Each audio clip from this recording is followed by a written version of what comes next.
I think all natural materials are beautiful and precious. I like solid wood because of its beautiful grains and its integrity, which is very flexible to work with.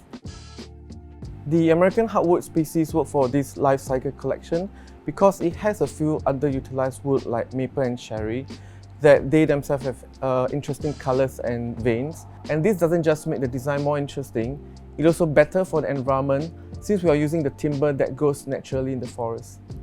American hardwood forests are natural mixed species forests. So by using the lesser known species, we are using the resources in a sustainable way. Cherry was very popular in the 50s and then maple in the 80s. This contributed to a visual trend that associates a certain historical time to a space or product. But my intention for the life cycle collection was to mix them together to reflect our current social media trends where everything clashes with no single identity other than being very individualistic. I think as an art piece, they lend a contemporary voice to be heard. The collection is very much inspired by the constructivism movement in Russia in the 20s, where it influenced architecture, design, fashion, and all mass-produced items.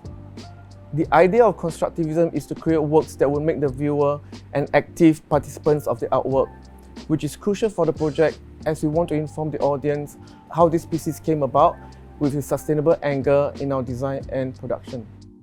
The life cycle analysis is a process which measures the entire carbon footprint of each piece.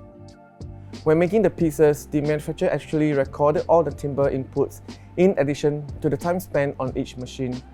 We also recorded all the wastage and also the additional elements like glues and screws. This allows us to calculate the environmental impact of each and every piece in the collection, which I found very interesting. With the rising consumer demand in sustainable products, many companies are stepping in claims with their green credentials.